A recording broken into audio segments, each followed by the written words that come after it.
कराची में तेज हवाओं के बाइस परवाजों का शेड्यूल मुतासिर। कराची एयरपोर्ट से रवाना होने वाली 12 परवासें मंसूख कर दी गई। खराब मौसम के बाइस मुल्की और गैर मुल्की परवासें ताखीर का शिकार है। हवा का तेज दबाव गैर मुल्की तैयारा 1 घंटा फिजा में चक्कर लगाता रहा। गैर मुल्की परवाज 1 घंटे चक्कर काटने के बाद लैंडिंग कर पाई है।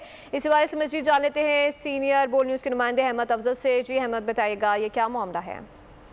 जी बिल्कुल, ये खराबी मौसम, बारिशें और हवा के तेज दबाव के बायस जो है कराची एयरपोर्ट पर परवाज़ों को लैंडिंग में दुश्वारी का सामना है। फ्लाइट नंबर कतर एयरवेज की जो है वो फ्लाइट नंबर QR610 तकरीबन 1 घंटा कराची एयरपोर्ट के ऊपर लैंडिंग के लिए चक्कर लगाकर वापस रवाना हो गई, जिसको बाद में जो है वो मस्कत में उसको लैंड करवाया गया है। उसने मस्कत में जाके लैंडिंग की है। इसके अलावा अदीस अबाबा से कराची पहुंचने वाली परवाज 1 घंटा चक्कर काटने के बाद भी लैंडिंग ना कर पाई।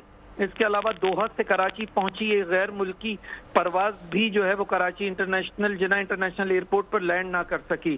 तो हम खराब मौसम व बारिशों के बायस कराची एयरपोर्ट से रवाना होने वाली 12 परवाजें भी मनसूख हुई और कराची से इस्लामाबाद जाने के लिए PIA की परवाज की रवानगी में भी 8.5 घंटे की ताखीर हुई है। इसके अलावा इस्तांबुल व बहरीन से पहुंचने वाली परवाजों की कराची से रवानगी भी ताखीर का शिकार है। जी ठीक है, कराची में तेज हवाओं के बायस परवाजों का शेड्यूल मुतासर हो गया। सीनियर रिपोर्टर अहमद अफजल में आगाह करे थे, आपका शुक्रिया। सब्सक्राइब करें और बेल दबाएं ताकि कोई खबर रह न जाए।